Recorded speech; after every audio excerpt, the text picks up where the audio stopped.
بسم الله الرحمن الرحيم waxaa runtii sharaf weyn ah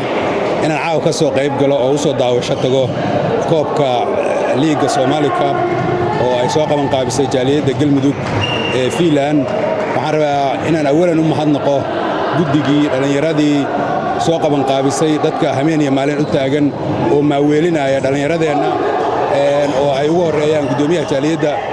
Mr. Cabdullaahi Cadceed iyo gudoomiyaha isboortiga Maxamed Khaliif runtii hawl adag oo iyo tiimka la shaqeynaayo runtii oo anaguna hawl dadaal badan runtii halkan ka muujiyay iyo dulqaad oo garan kartaan markaad koox badan isku keento maamulkeeda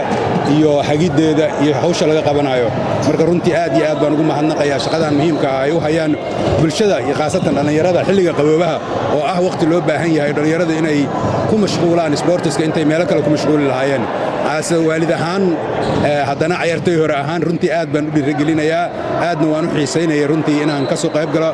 oo caawina fursad u helay inaan halkaan imaado u soo daawasho tago ciyaartii horaan daawaday iyo midda hadda socotaba runtii waxaan u arkaa horumar fiican iyo banooni fiican oo dhalinyaradu ay soo bandhigeen runtii aad iyo aad aan ugu mahadnaqayaa kooxihii hadda aan fiirsaday banooni qurxoona ay noo soo bandhigeen waana ku mahadsan yihiin dhammaan intii ka soo qayb gashay iyo inta daawashada ugu timaado dhalinyarada aad iyo aad baad u mahadsantihiin